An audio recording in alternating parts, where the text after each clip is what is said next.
여러분, 하나님께서 사람을 만드신 후에 그 사람에게 가장 먼저 하신 일이 무엇인지 아시나요? 창세기 1장 28절입니다. 사람을 만드신 후에 사람에게 가장 먼저 하신 일은 그들에게 복 주시는 일이다. 여러분, 사람이 복을 받아야 삽니다. 그래서 가장 먼저 하신 일, 가장 중요한 일이 복 받는 일이에요. 근데 그 복이 어떤 복인가 하는 것입니다. 우리 이 개신교 역사에서요, 신구약 전체에서 가장 많이 설교되어지는 장이 어떤 장이냐면 오늘 읽으신 누가복음 15장입니다. 여러분도 이 이야기 자체는 모두 다 아실 것입니다. 그렇게 성령께서 가장 많이 설교하시는 누가복음 15장은 그렇기 때문에 오늘 여러분이 가장 복받을 수 있는 장입니다. 여러분. 그리고 여러분을 복받게 하기 위하여서 하나님께서 그렇게 많이 설교하신 것입니다. 그래서 여러분 잘 들어주시기 바랍니다. 성경에는 복이 많이 나와요. 대표적인 것이 신명기 28장의 7대 복부터, 창세기의 복부터, 또 사복음서의 복, 그리고 로마서의 복 등 복이 굉장히 많이 나오지만 저는 오늘 이 누가복음 15장에 나오는 복만큼 정말로 확실하고 중요한 이렇게 복을 설명한 장이 없다라고 생각합니다.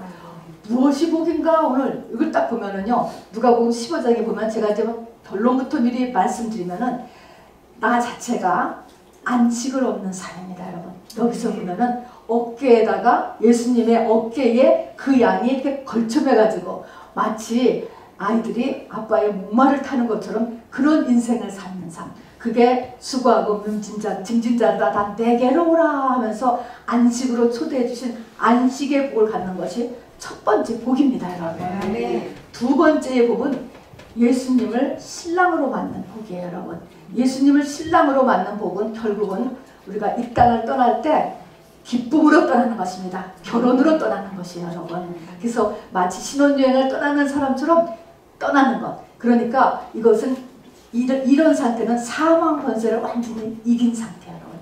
이런 사람이 두 번째의 복이, 두 번째가 아니고 이것이 그러니까는 중요한 3대 복인데 이 두 번째 복이 들어간다는 것이죠. 그리고 세 번째는 바로 유업을 이을 아들이 있어요. 하나님 집에 있다고. 그런데 그 아들이 아닌 유업을 이을 아들이 되는 것. 이 말은 천국을 우리가 다 가도 새 예루살렘 성 안이 있고 새 예루살렘 성 바깥에 있다고 그랬잖아요. 성 안, 계시록 21장 22장에 보면 성 안과 성 밖이 구별되어 있습니다. 예루살렘 성 안으로 들어가는 사람 여러분. 이렇게 세 가지 복을 받는 사람이 가장 복받은 사람이다. 이렇게 이야기하는 것입니다. 그래서 이것을 조금 더 구체적으로 우리 세상을 사는 삶에 적용을 하면은 그야말로 목자를 잘 만나는 복, 배우자를 잘 만나는 복, 부모를 잘 만나는 복이 그게 모든 복의 근본이 되는 것입니다. 저는 그래서 저희 자녀들을 기도할 때나 여러분을 기도할 때 세 가지 복, 그냥 쉽게 세 가지 복을 기도할 때 여러분 이렇게 안식 없는 삶, 예수님을 안식 있는 삶, 예수님을 목자로 만나는 것이죠. 그렇지만 이 땅에서도 또 목자를 잘 만나야 되는 것이죠. 그랬다가 이 땅에서의 눈에 보이는 목자가 보이지 않는 예수님으로 이렇게 성장하도록 해주는 것이죠. 그래서 목자를 잘 만나는 삶, 또 이 배우자도 결국 이 배우자의 역할이 뭐냐, 상대방을 예수님 신랑 삼는 대로 이렇게 업그레이드 시켜주는 집까지 가는 거가 최고의 좋은 배우자죠. 그 다음에는 교회를 다녀도 정말로 아버지의 유업을 이을 그런 아들, 가락지를 받잖아요. 그런 아들을 되게 하는 것, 여러분 이것이 가장 좋은 복이라고 성경이 이야기합니다.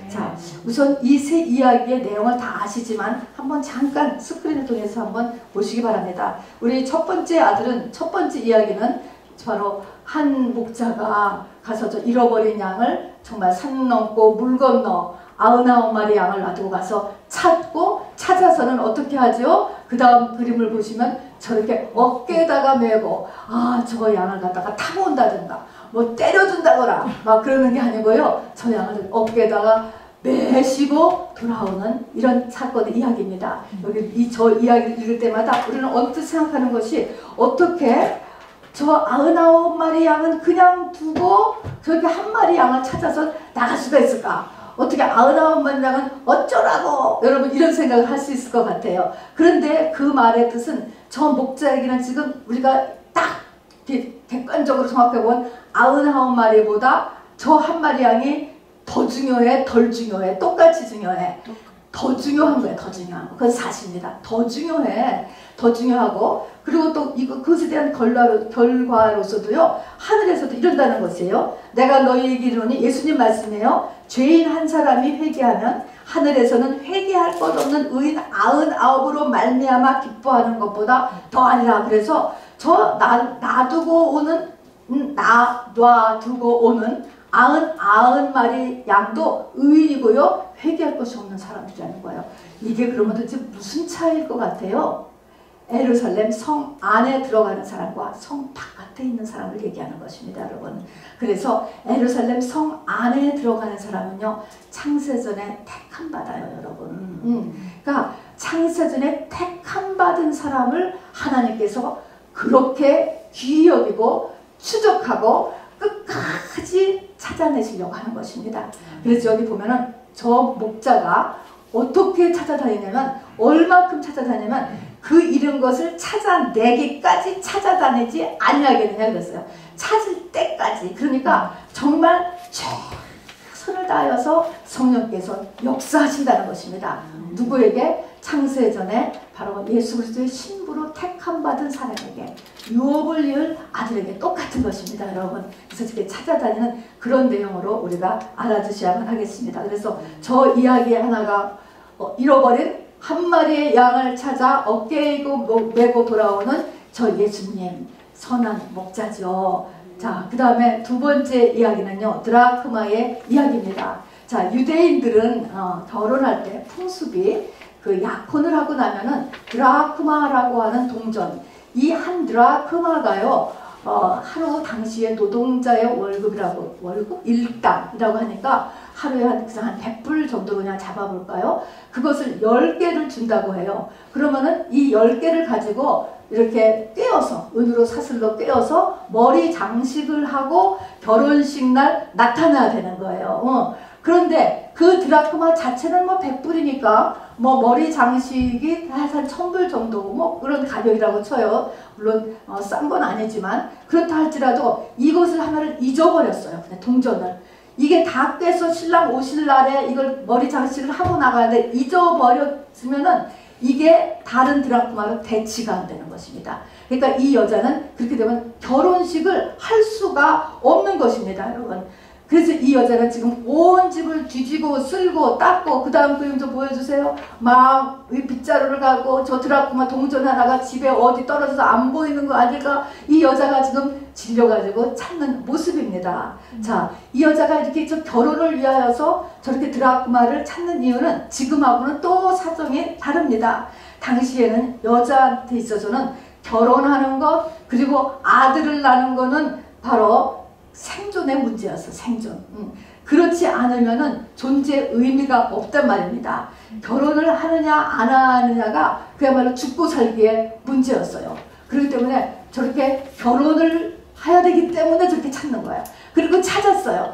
찾아서는 너무 기뻐서 온 동네 사람을 불러다가 잔치를 했다. 이거를 그냥 읽으면, 아니 동네 사람 불러다가 온 잔치를 저렇게 하면은 드라크마 하나에 100불인데 100불도 넘게 훨씬 넘을 텐데 왜 이렇게 했지? 이렇게 생각하는데 이 드라크마 10개라고 하는 것에 의미가 있기 때문입니다. 그래서 저 여자는 바로 저렇게 꿰어서 저거를 머리에다가 저렇게 하고서 이제 결혼식을 하게 됐다는 것입니다. 이런 두 번째의 이야기가 있고, 이제 세 번째의 이야기입니다. 우리가 알다시피 돌아온 탕제입니다, 여러분. 저렇게 다 허랑방탕하면서 모든 것을 다 탕진하고 돌아온 아들을 향하여서 저 아버지는 새 옷을 입히고 새 신을 씻기고 가락지를 끼우고 그리고 큰 잔치를 베풀었다라고 하는 이야기가 바로 이 오늘 읽은 누가복음 15장의 이야기로서, 이야기가 성경 전체에서 가장 많이 설교되어진 설교장이다 하는 것입니다.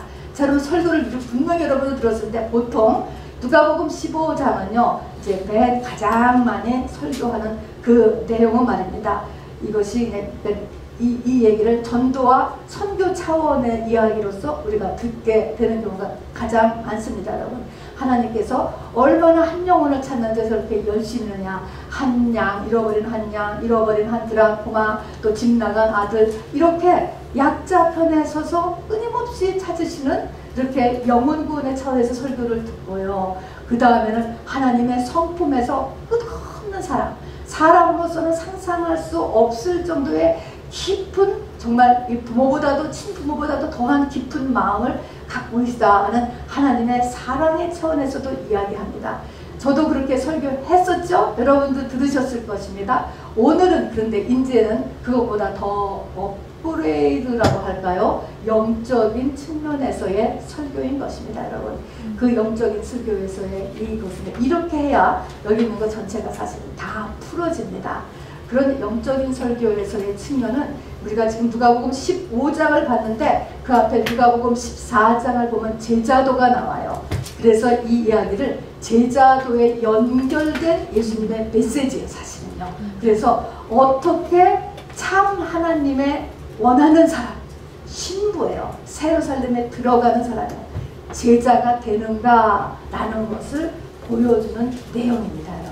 자, 그래서 이제 오늘은 이렇게 어려운, 여러분이 영감을 동원하셔야만 이해가 될 수 있는 그런 말씀을 우리 같이 나누겠습니다.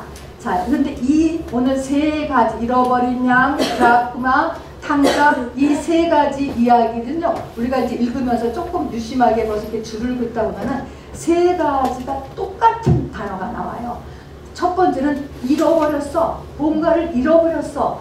한 마리 양을 잃어버렸고, 한 드라크마를 잃어버렸고, 한 아들을 잃어버렸어. 자, 그러니까 잃어버렸다라는 것이 첫 번째 일.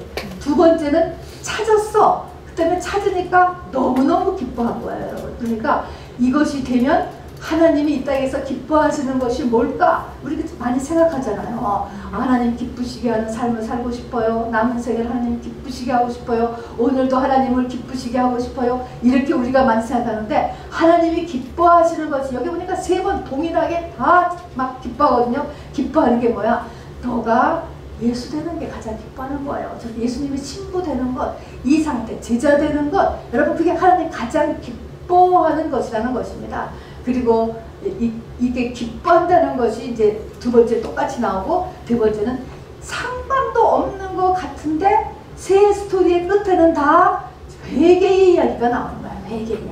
그래서 이 세 가지가 공통점이 있음으로 인해서 이 세계는 한 메시지를 가지고 있는 것입니다. 제자도를 얘기하는 거예요. 믿음의 완성이 어디냐? 믿음의 고지가 어디냐? 복이 뭐냐라는 것을 얘기하는 것입니다, 여러분. 복이. 그래서 이 복을 이제 이야기합니다. 자, 그러면은 우선 100마리의 양, 10개의 드라크마, 둘. 이 숫자는 성경에서 숫자는 항상 상징성을 가지고 있거든요. 자, 그래서 100이라고 하는 숫자는 우리가 늘 기도할 때도 30배, 60배, 100배로 열매 맺게 하옵소서 그러잖아요. 그런 것처럼 100은 완전수를 이야기합니다. 완전수. 그 다음에 손가락 몇 개죠? 10개. 10개. 열도 완전수예요. 드라크마 10개라는 것은 완전수. 자, 그러면 100개, 100마리. 그 다음에 드라크마 10개. 그 다음에는 2명의 아들이 있어서 하필 또 2명의 아들. 이 둘도 뭐냐? 둘도 증인의 수를 두자고 하는 거예요. 둘도 역시 완전수예요, 여러분. 둘이 증인. 그래서 전체가 얘기하는 것은 하나님이 원하시는 것은 완전해야 되는 거예요. 자, 한 마리 양이 찾아져서 100이 돼서 완전해졌고, 한 드라크마를 찾아서 10이 돼서 완전해졌고, 하나들이 돌아와서 2이 돼서 완전해진 겁니다, 여러분. 그래서 완전을 이야기하는데, 여기 나가서 잃어버렸다는 양 한 마리를 줘버렸고, 한 드라크마를 줘버렸고, 한 아들이 나갔어. 자, 그러면은 이 말에서는 하나님은 우리가 완전해지기를 원하세요. 우리가 온전해지기를 원하신다는 것인데, 여기에서 하나들이 전부 나갔어. 그렇다고 해서, 그러니까 이 하나라는 것은 내가 완전에 이르러 가는 거에 부족한 것이 하나예요. 근데 이게 꼭 한 가지, 너한테 지금 한 가지가 없다, 그런 의미가 아니라 한 가지를 뭘 고쳐야 돼? 그런 의미가 아니고 이 1이라는 것은 112 이것에 비해서 1 그런 것은 부족한 분량을 얘기하는 것입니다. 나에게 완전에 이르는데 부족한 분량, 부족한 어떤 것, 그것이 한 마리 양, 또 한 드라크마, 한 아들이 되는 거예요, 여러분. 그러니까 하나님은 내가 온전해지기를 원해요. 그럼 이 사람이 어떻게 온전해지죠? 뭐가 되어야 된다는 얘기를 원하는 거죠? 예수가 되는 거죠. 어떻게 예수가 되지? 옛사람이 죽음으로써 예수가 되는 거죠. 자, 그래서 완전해지는데, 이 말은 내가 완전해지기를 하나님이 원하셔. 근데 이 완전해지는 것에서 부족한 부분을 하나라고 이야기하는 것입니다. 그러니까 1도 상징적이에요. 그러니까 전부가 다 112, 1이 전부 다 상징적인 이 숫자의 의미를 가지고 있다는 것입니다. 그래서 내가 온전해지는데 부족한 것들을 바로 하나님의 택한 자는 하나님이 쫓아다니시면서 그 부족한 부분을 지금 업그레이드를 시키려고 하신다, 그런 내용인 것이죠. 자, 그래서 이제 이 원이라고 하는 것은 완전히 이르지 못하는 어떤 부분이다 라고 하는 것입니다. 자, 어쨌든 복받은 상태는 아까 제가 얘기한 것처럼 복받은 상태라는 것은 첫 번째가 안식을 얻는 거예요. 우리가 창세기에 천지 창조할 때도 맨 마지막 날 하나님께서 안식하시니라 그랬잖아요. 샬롬입니다. 샬롬 여러분. 안식하신다. 그래서 우리의 마음에 샬롬이 있는 것, 그러니까 완성에 이른 사람은 마음에 샬롬이 있어요. 우리가 전체적으로 다 완성에 이르지 않았다 할지라도 지금도 내가 성령 충만하면 마음에 샬롬이 일어나야 돼요, 여러분. 두려움, 불안, 낙심, 그것이 아니고 샬롬이 붙잡아야 되는 것입니다. 자, 그리고 이 샬롬의 상태는 어떤다 그랬어요? 아까 어깨에다가 어린 양을 이렇게 메고 오시잖아요. 이 선한 목자가. 이 어깨라는 것이요, 성경은 짐을 메는 곳을 어깨라고 이야기합니다. 어깨. 자, 그래서 성경에 보면, 사사기에 보면은 삼손이 블레셋 사람의 집을 갖다가 그냥 단번에 무너뜨린 다음에 성의 그 문짝들과 그리고 문설주와 문빗장을 어깨에다가 모두 메고 헤브론 산으로 올라가더라, 그런 얘기죠. 어깨에다가 메고 단다. 또 이사야서 9장에 보면은요, 우리 예수님은 전능하신 하나님이고 기묘자고 모사고, 그런데 그분을 묘사하는 첫 번째가 뭐냐면 그분은 어깨에 정사를 메었다. 이 땅의 모든 것을 다 메고 계신 분이 예수님이에요. 자, 그래서 마태복음 11장 28절에서는 수고하고 무거운 짐진 자들아 다 내게로 오라. 내가 너희를 쉬게 하리니 나는 마음이 온유하고 겸손하니 나의 멍에를 메고 내게 배우라 그랬잖아요. 자, 그리하면 너희 마음이 쉼을, 안식을 얻을 것이다. 자, 그래서 우리가 저렇게 예수님의 어린 양이 되어서 되면, 예수님의 어린 양이 되면은 바로 목자에게 내 짐을 다 맡기는 삶이 된다는 것입니다. 자, 크고 작은 모든 염려, 근심, 이슈를 다 하나님을 맡길 수 있는 경지까지 올라가는 건 여러분, 이게 복받는 첫 번째 복받는 상태입니다, 여러분. 그래서 인생의 모든 수고와 짐을 주님 앞에 다 맡기는 이런 삶이 이제 복받은 삶. 그리고 이제 두 번째는 바로 당당히 이제 뭐 드라크마 10개 이제 딱 다 됐다, 당당히 신랑을 맞을 수 있는 상태죠. 주님 다시 오는 것이 두려워하는 것이 아니고 기다려지는 것이죠, 여러분. 복받은 상태인 것입니다, 여러분. 주님이 오셨다라고 하는데 정말 기름 준비하지 못해가지고 이리 뛰고 저리 뛰고 하다가 문이 닫혀버리는데, 바로 기름을 준비하여서 당당하게 신랑을 만난 사람. 이 말은 뭡니까? 죽음을 두려워하지 않는 거라고 했습니다. 사망 권세를 넘어가는 사람의 상태인 것입니다. 그리고 세 번째에 유업을 이을 아들, 유업을 잇는다 라고 하는 것은 인장반장과 가락지를 끼우라 그랬잖아요. 새 옷을 입혔어요. 그리고 가락지를 끼우고 새 신발을 신고 잔치를 베풀었습니다. 이것이 완전히 새 사람이 됐어요. 완전히 새 사람이 된 경지에서는 바로 하나님의 유업을 입는 거예요. 이 땅에서도 하나님이 하실 일을 그 사람이 하게 돼요.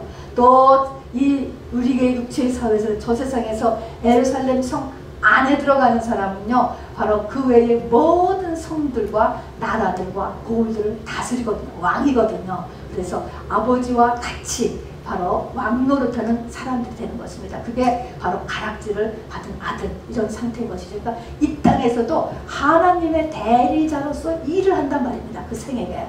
이런 것이 가장 복받은 상태요. 우리를 이끌어가는 하나님의 목적지요. 우리도 같이 목표를 삼고 가야 되는 교회 다니는 목적이 된다는 것이죠. 아멘이지요. 자, 그래서 이 한 드라크마, 또 한 잃어버린 한 양, 또 집 나간 탕자, 이제 요것의 의미를 그렇게 알아두시고요. 그러면 이것은 잃어버렸다. 아까 전부 다 잃어버렸다. 잃어버린 것은 무엇을 잃어버렸다라고 하는 게 여러분 답 한 단어로 하면 맞을 것 같아요. 자, 무엇을 잃어버렸죠? 99마리 중에서 한 마리를 잊어버렸어. 10드라크마 중에서 한 드라크마를 잊어버렸어. 두 아들 중에 하나를 잃어버렸다. 한마디로 이걸 영적으로 하면 무엇을 잃어버렸을 것 같아요? 무엇을? 우리가 무엇을 잊어버렸죠? 답은 하나님의 형상을 잊어버렸어요. 근데 하나님의 형상이 예수이기 때문에 우리가 예수가 돼야 되는 거예요, 여러분. 그래서 잃어버린 하나님의 형상, 예수를 잊어버린 것입니다. 예수를 내가 내 평생에서 못 찾아내면, 못 얻으면 그 사람은 이 땅에서 99가지를 성취했어도요, 이 한 가지 때문에 99마리가 갖고 있는 양이 아무것도 아닌 거예요. 아무것도. 바로 거지 나사로와 부자의 예인 것처럼 내가 이 땅에서 다 이뤄냈어요. 세상에 부러울 것이 없습니다. 그렇다 할지라도 하나를 못 찾아내면 그 사람의 영생은 땡이에요. 땡. 안 되는 것입니다. 성공한 인생이 아닙니다, 여러분. 그래서 이것을 만나야 되는 것입니다. 드라크마도 마찬가지예요. 9드라크마가 있어요. 내가 있지만 신랑이 준 이 한 드라크마를 못 찾아내면은 이 9드라크마가 그냥 900불짜리밖에 안 되는 거예요. 신랑을 만나야 그 이후의 삶이 완전히 달라지잖아요. 그렇게 한 드라크마를 못 찾으면은 아무것도 아니야. 이 아들도 마찬가지예요. 이 아버지들도. 큰 아들이 있어요. 그런데 큰 아들만 갖고는요, 아주 성실하게 아버지 집에서 일을 잘하고 있었습니다. 그러나 이 큰 아들만 가지고는 아버지가 눈을 감을 수 없어. 이 집의 유업을 남겨줄 수가 없다니까. 그것만 갖고는 안 되는 거예요, 여러분. 둘째 아들이 죽었다가 살아난 요 아들이 있어야 되는 것입니다, 여러분.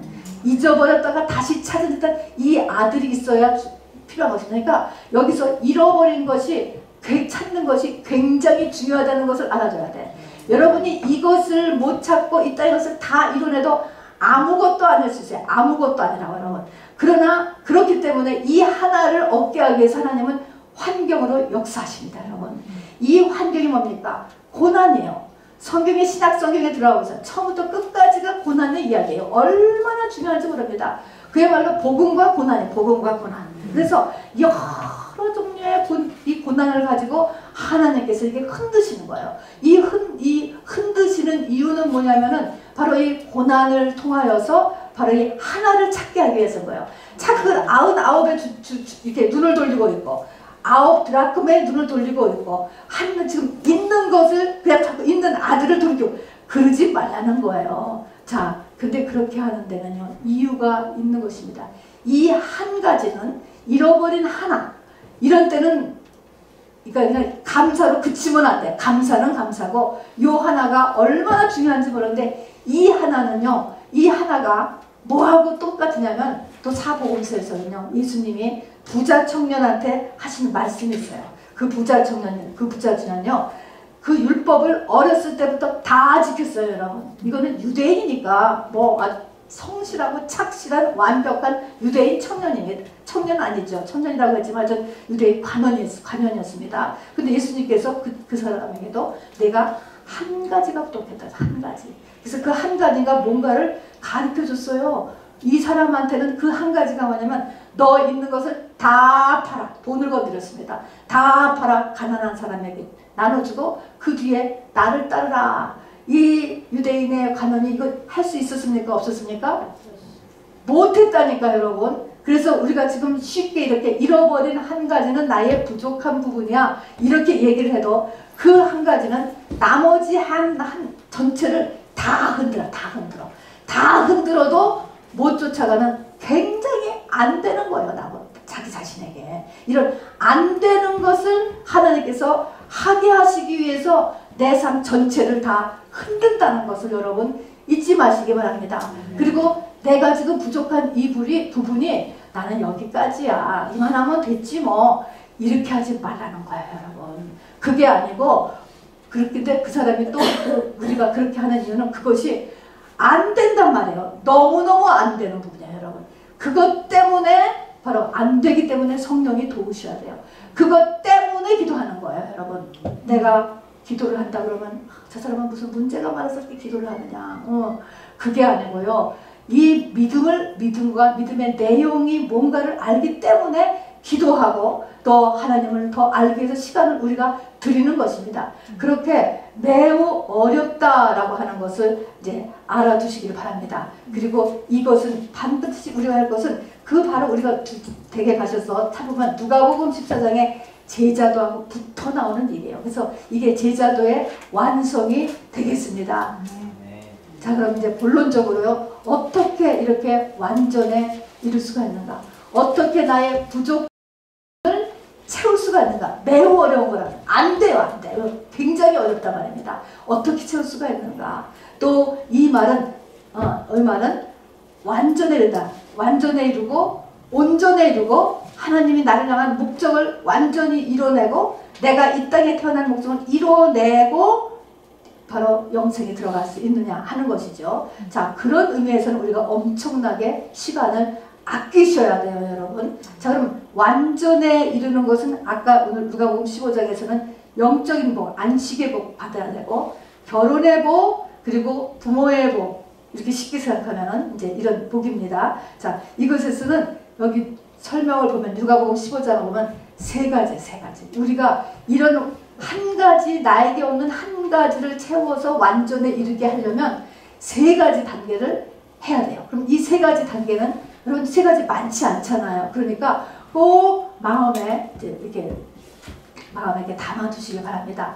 누가복음 15장의 이야기를 스토리텔링으로는 다루고 있잖아요. 그러니까 스토리텔링에다가 이거를 덧붙이시면 되겠습니다. 그래서 이 부족한 한 가지라고 하는 이 나의 부족함을 채우기 위한 첫 번째 우리가 해야 될 일은 뭐냐면요. 15장 우리 아까 읽으셨을 때 이렇게 시작합니다. 오늘 이 메시지를 누구 때문에 했느냐, 누구를 위해서 했느냐, 당시 현장에 누가 있었느냐 보니까 누가복음 15장 1절을 보니까 모든 세리와 죄인이 말씀을 들으러 가까이 나오니 바리새인과 서기관들이 수군거려 이르되, 이렇게 시작했습니다. 자, 그러니까 예수님이 지금 이렇게 말씀을 전하려고 하는데 두 부류의 사람이 있는 거예요. 한 사람은 세리와 죄인, 또 한 사람은 바리새인과 서기관들. 이런 두 그룹이 있는데 바리새인과 서기관들이 수군거려 이르되 저 예수가 죄인을 영접하고 음식을 같이 먹는지라 하더라 하는 말씀에 바로 이어서 예수께서 바로 그 바리새인과 서기관들에게 이 비유를 말씀하셨다. 이렇게 써 있습니다. 자, 그러면 예수님은 지금 바리새인과 서기관하고 세리와 죄인들 두 그룹에서 누구 쪽이 맞다라고 지금 얘기를 하시는 거죠? 세리와 죄인의 편을 드는 것입니다. 바리새인 서기관들은 저 예수는 왜 저렇게 정말 좋지 않은 사람들하고 어울려 있는가, 이렇게 지금 비난하는 것이거든요. 그래서 첫 번째 우리가 해야 될 일은 뭐냐면 내가 심령이 가난한 자의 쪽에 속했어야 돼요. 죄인에 속해 있어야 돼요. 자, 그래서 네가 의인이냐 죄인이냐 할 때 하나님 앞에 나갈 때는요 죄인으로 나가야 돼요 여러분. 우리는 지금 다 의인의 신분이 있지요, 영적 신분에서는. 그러나 죄인의 자리, 심령이 가난한 자리에 있어야지만 한다는 것입니다. 아무리 오늘 설교를 들었어도 바리새인 서기관들은 이 말을 들어오지 않았어요. 귀가 닫히고 마음에 깨달음이 없는 상태인 것입니다. 그래서 심령이 가난한 것이 이 시대에 너무너무 중요해. 그런데 이 시대에 절대로 이 영들은요 우리 심령을 가난하게 두지 않지요. 지금 마지막 때가 될수록 세상과 자아를 얼마나 높여주는 세상입니까? 자아를 인정하고 자아를 높여주지 않으면 우리는 아무도 상대하지 않으려고 하고 아무 그룹에도 속하려고 안 하려고 해요. 점점 더 그래요 여러분. 나이가 어릴수록 또 더 그래요 요즘은. 그래서 모든 사람이 이렇게 자기가 낮아지지 않고 있거든요. 근데 심령이 가난해야만 되는 거예요. 거예요. 이 노력을 엄청나게 우리가 해야 된다는 것이죠. 자, 그래서 여기 보니까 이거를 가리켜서 딱 여기를 보면은 이것을 선민의식이라고 합니다. 여러분. 지금 바리새인과 서기관들에게는 딱 선민의식을 지적한 것입니다. 여러분. 이 선민의식이라는 것이 뭐니까 나는 너하고 달라. 나는 너하고 달라. 나는 너희들하고 달라. 이런 것입니다. 인종의 차별, 국가의 차별, 학력의 차별, 재산의 차별. 여러분 수도 없이 많지요. 자, 그러니까 지금 나의 죄의 정도를 하나님은 첫 번째 뭐를 찔러주셨냐면 네가 가지고는 선민의식에다 찔렀어요. 여러분 여기서 1등으로 걸리는 사람은 저예요. 저. 자, 그렇듯이 우리도 다 이 선민의식을 가지고 있다고요. 왕자병, 공주병, I'm so special. 여러분 자존감 이런 것들에서 하나님 앞에서 내가 얼만큼 내려갈 수 있느냐, 이게 심령이 가난한 거에 징표다라고 이야기하고 있습니다. 여러분 이거를 꼭 명심해 주시기 바랍니다. 하나님은 나에게 무엇을 말씀하려고 하는지 하는 것입니다. 두 번째 알아야 될 것은요, 인간이라는 것이 무엇인가 라고 하는 실질적인 의미를 우리가 깨달아야지 돼요. 오늘 여기서 보니까요, 세 가지의 비유를 지금 예수님이 말씀하셨는데, 여기서 만일에 이렇게 하나님이 인볼브를 안 하셨다라고 한다면은 이 한 마리 양은 그냥 죽어버릴 거예요. 양이니까. 또 한 드라크마는 저 농짝 밑에 박혀서 그냥 거기서 먼지 쌓이면서 그대로 있다 아무것도 아니게 될 거예요. 그리고 찾아내서도 누가 나중에 찾아내서도 한 드라크마 100불로 그냥 사용을 했을지언정 아무것도 아니에요. 또 탕자도 자기가 원래대로 컴백하지 않았으면 그냥 죽었을 것입니다. 여러분 이런 것처럼 우리 인생은 하나님이 인벌브 되지 않는 한 그 결과가 아무것도 안 나는 것입니다. 여러분 거지 나사로와 부자야 부자. 매일 자주색 옷을 입고 매일 잔치하면서 살았던 부자 같은 거예요. 이 땅에서 이 세상을 전부로 알고 이 세상의 전부를 잘 꾸며낼 수 있어요. 여러분 없지 않습니다. 여러분 있음에도 불구하고 그것이 이 땅이 끝나는 순간 아무것도 아니게 된다는 것.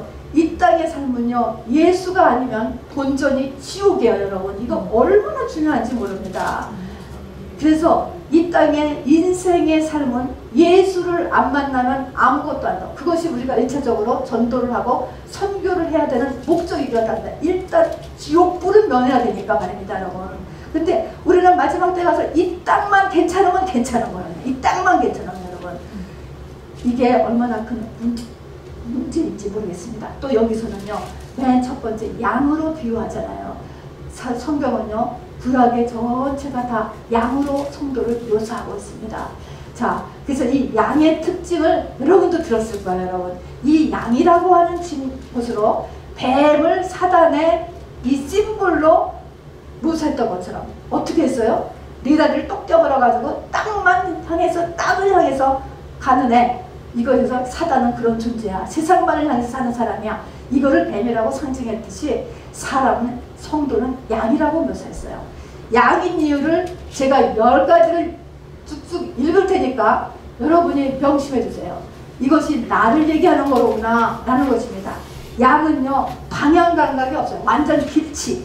방향 감각이 없다는 것입니다. 길을 못 찾는 거예요. 고양이나 개는요 그래도 집을 찾아온다는데요, 근데 양은요 안 찾는 게 아니고 못 찾아. 그래서 길치입니다. 자, 그리고 길치고요. 그 다음에 양은 시력이 굉장히 나쁘대요. 영적 시력이 우리가 나쁜 것이에요. 그래서 양은 시력이 나빠서 바로 앞에 있는 것밖에 못 본대요. 그러니까 앞에 뭐가 얼쩡거리면 그냥 얼쩡거리는 걸 그냥 쫓아간다는 것이죠. 양의 시력이 학자들은 10m라고 이렇게 기록해 놨더라고요. 10m 넘어는 못 봐. 그냥 죽을 때까지밖에 못 봐. 100살을 해가지고 그냥 은퇴 계획만 쫙 시켜놓지 그 10m 넘어 그 뒤에는 못 봐요. 그 뒤에 영생이 있는 줄 못 봐. 양이라서 못 보는 거예요. 여러분. 그리고 풍랑에도 그래서 앞에 있는 것만 못 보니까 풍랑 뒤에 오는 축복은 못 보고 풍랑에 때문에 그냥 저같이 낙심하고 쓰러지고 막 그러기도 한단 말입니다. 여러분. 그래서 이게 영적 시력이 약해서 그렇습니다. 또 양은요 잘 넘어진대요. 잘 넘어져. 픽 하면 넘어지고, 물 마실 때도 물을 마시려고 이렇게 고개를 숙이면 이 목의 털들이 물에 들어가서 잠겨가지고 무거워서 물속에 꼬나 박혀버린대요, 여러분. 이렇게 그냥 이렇게 잘 넘어지고요. 또 이사야 53장 6절에 보면 우리는 다 양 같아서 각기 제 길로 갔거든. 그런 와중에서도 엄청나게 고집이 센 거야. 고집. 배째다, 여러분. 이게 양의 상태인 것입니다. 다. 그리고 이렇게 넘어진 다음에는 또 지가 팔딱 일어나느냐? 못 일어나. 누가 반드시 일으켜줘야 일어난다는 거예요. 그냥 헤매고 있는 것입니다. 그리고 양은요, 특별한 공격 무기가 없도록 만드셨어요, 하나님께서. 날카로운 이빨이 있다거나, 독침이 있다거나, 뭐 보호색이 있다거나, 그런 게 아니기 때문에 아주 모든 짐승들의 이렇게 이 공격의 대상이 되지요. 자, 그리고 그런데 이 양이 언제 온순해지느냐? 죽을 때 온순해진대, 죽을 때. 그래서 양을 잡을 때는 쉽대요, 여러분. 그냥 크게 반항을 안 하는 거예요. 사람도 어떨까요? 또 죽는다. 확 약해지는 거예요, 여러분. 확 약해져. 그래서 죽을 때 약해진대요, 여러분. 하나님도 이거를 또 사용하시지 않겠습니까, 여러분? 죽을 것 같은 일을 막 일으키시는 거죠. 그러면서도 양은 굉장히 이기적이래요. 지가 배고프면 새끼가 젖 먹으러 오면 쫓아낸다는데요. 자, 이렇듯이 굉장히 이기적인 게 양, 사람에게도 이런 면이 다 있다는 것이죠. 그래서 이것이 양의 특성으로서 이렇게 늘 알아서 우리에게 적용하라. 그러니까 이 양은 그러니까 내가 양이구나 생각하고 자기의 주제파, 나라고 하는 존재가 엄청 잘나고 정말 올가나야 되고 판단 능력이 뚜렷하고 나는 나를 믿는다. 그러지 마시고 내가 양이 하나님 보시기에는 양이야. 그리고 누가복음 15장을 보니까 하나님의 도움이 없으면 내 인생은 망하는 인생이야. 내가 99마리 양도 있고 또 9드라크마도 있고 집에 남은 하나들도 있고 그렇다 할지라도 그것이 다 아무것도 아니게 돼버리는 거예요, 여러분. 결국은 이것을 우리가 꼭 잊지 마시기 바랍니다. 자, 세 번째는 뭐냐면 여러분 의지발동하는 거예요. 의지발동. 여기 17절하고 19절이 굉장히 중요합니다. 여러분이 만일에 누가복음 15장을 열고 있으면 한번 같이 읽어보십시다. 17절에 보면은 이제 탕자가 이제 주려 죽게 생긴 상태입니다. 주려 다 말아먹고 굶어 죽게 생긴 거예요. 자, 이렇게 생겼을 때 17절에 이에 스스로 돌이켜 이르되, 스스로입니다, 여러분. 이게 바로 자유의지의 발단이에요. 하나님 나를 도와주세요 소를 해야 되는 거예요, 여러분. 어떻게 하면 살 수 있을까요? 어떻게 하면 이 난간을 벗어날 수 있을까요? 도와주세요. SOS를 스스로 쳐야 돼요, 스스로. 이게 창세기 1장에 나오는 선악과와 생명과를 동산 가운데 두었다. 우리는 선악과를 선택했기 때문에 망했구나 라는 것만 중요한 게 아니고 선택의 여지를 두었다는 이 자유의지를 우리에게 주셨다는 것이 얼마나 중요한지 모릅니다, 여러분. 그래서 스스로 돌이켜, 요 단어가 너무 중요하고요. 그 다음에 한 절 띄어가지고 19절에 가서 보면은 이렇게 이야기했습니다. 지금부터는 아버지의 아들이라 일컬음을 감당하지 못하겠나이다. 나를 품꾼의 하나로 보소서 하리라 하고 아버지께로 돌아갔습니다. 그래서 두 번째 중요한 것은 나를 아버지의 아들이라 일컬음을 감당하지 못하겠다라고 하는 두 번째 이야기입니다. 여러분, 이것은 정말로 믿음이 있는 분들만 받을지어답니다, 여러분. 자, 분명히 이 사람 아들이지요. 우리 뭐 유전자 검사를 해도 그 사람 아들이고 뭐 당연히 얼굴이나 모습 봐도 그 집 아들이잖아요. 그러니까 나 당신 아들이야 우길 수 있잖아요, 여러분. 아들한테 이렇게까지 하실 수 있겠어요, 아버지? 아들이니까 좀 봐주세요. 아들인 거 믿고 가. 이렇게 할 수도 있는데 우리가 바로 해야 되는 자세는 뭐냐면 이 자세를 취하는 것입니다. 나를 아버지의 아들이라 여김을 감당치 못하겠나이다. 이 말은 뭐냐면 우리의 심령이 낮아지되 어느 만큼 하나님 앞에 낮아지느냐? 아주 기본적인 자기의 권리까지를 다 포기하는 것입니다. 이 기본적인 자기의 권리라는 것은 성경에서 말하는 거는 이상적인 권리를 얘기하는 게 아닙니다. 성경에서 항상 너의 위치, 권리, 권세, 그것은 십자가예요, 여러분.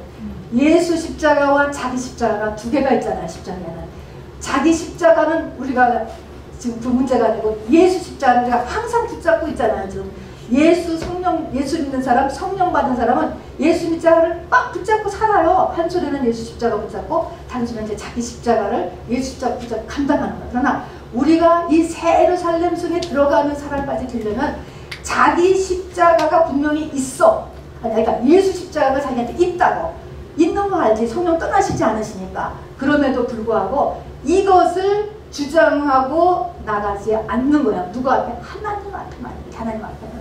예수님께서 이 땅에 내려오실 때 빌립보서 2장 6절에 예수님은 근본 하나님의 본체시나 하나님과 동등함을 취할 것으로 여기지 아니하시고 라고 하는 점이 있습니다. 여러분. 자, 그래서 이때는 나 하나님의 자녀입니다. 나에게 부활의 권수가 있습니다. 라고 하면서 하나님 앞에 이렇게 나 하나님의 자녀니까 봐주세요. 해주세요.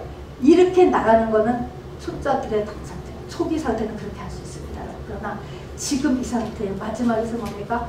그거 자체를 하나님 앞에 그냥 덮어두고 나를 아버지의 아들이다 일컷짐을 내가 당하지 않아도 좋습니다. 당하지 않겠습니다. 나를 풍분히 하나를 써주셔도 이러고 들어갔다는 것입니다. 이게 굉장히 중요한 팩터가 돼요, 여러분. 그래서 이렇게까지 했을 때 그 아버지가 그거 다 보고서 그래서 받아준다. 그래서 그냥 무조건 뭉성 안 하고 그냥 잘못한 거 다 받아준다. 그것도 초창기는 그렇게 할 수 있어요. 우리 하나님은 사랑이시기 때문에 이렇게 들려도 받아주고 저렇게 들려도 받아주고 다 그런 차원이 아니고요. 이거는 영적인 차원에서 그렇게 나의 모든 것을 다 하나님 앞에 다 비우고 하나님 앞에 천부여 의지 없어서라고 나가는 단계에 이르러야 됨을 이야기합니다. 자, 여러분 말씀을 마칩니다. 여러분 하나님은 우리가 온전에 이르기를 원하세요. 이렇게 온전의 이야기를 원하는 사람들은요, 창세전에 택함받은 사람들이에요. 여러분들은 내가 창세전에 택함받았던 것을 받으신 것을 믿으시기 바랍니다. 이것이 없었다면 결코 이 자리에 앉아 계시지 않을 거예요, 여러분. 이 교회에 계시지도 않을 거예요, 여러분. 창세전에 택함받은 사람이에요. 내 모든 환경은 단지 다 배경일 뿐입니다, 여러분. 하나님은 나를 원하십니다. 그 나를 온전에 이르기 위해서 내 인생 전체를 흔드세요. 사실은 태어나서부터 죽을 때까지를 흔드시는 게 하나님이세요, 여러분. 하나님이 하시는 거는 고난이에요. 고난뿐이에요. 흔든다라는 건 고난인 것입니다. 자, 그렇게 해서 하나님은 이 진짜 복이 무엇인가 라고 하는 것을 오늘 세 가지 말씀해 주셨고요. 거기에서 말하는 그 완전 복, 그거를 192 이런 숫자로 말씀하셨고, 다음에 네가 바로 찾아내야 되는 한 가지, 잃어버린 한 가지, 그거는 네가 온전에 이르기 위해 부족한 너의 어떤 모습들이에요. 요거를 지금 채우려고 하나님이 흔드시는 거예요, 여러분. 그래서 그것을 찾아내라는 거야. 주님이 찾아내시기를 원하시고 우리를 도우세요. 자, 도우셔서 그 한 가지인데 그 한 가지가 사람마다 달라요, 여러분. 부족한 것이 사람마다 다르다고 오늘 두 가지의 예를 성경에서 기록하고 있어요. 두 쪽에서. 한쪽은 오늘 바리새인 서기관들이에요. 그들에게는 이 한 가지가 뭐라고 됐죠? 선민의식입니다, 여러분.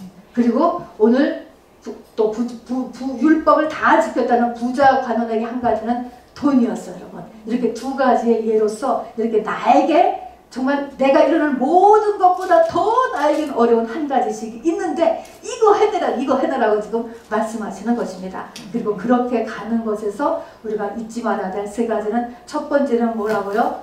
첫 번째 할 것은 심령이 가난하고, 두 번째는 나의 원래의 모습, 나라고 하는 존재를 너무 거하게 생각하지 마시고, 중요하죠. 귀하고요. 근데 그러지 마시고 인간이 하는 일의 한계, 그리고 인간이라고 하는 존재가 얼마나 약한 존재인가, 그렇게 만들어졌던가 하는 거 알아두고, 세 번째는 자유의지와 그리고 자기의 기본 권세까지도 주장하지 않을 만큼의 천부여 의지 없어서라고 하는 하나님 앞에서의 낮은 자세, 이 세 가지를 우리가 해서 바로 하나님이 기뻐하시는 오늘과 이번 일주일과 우리의 생애가 되시기를 주님의 이름으로 축원합니다. 네. 우리 같이 찬양 올리겠습니다.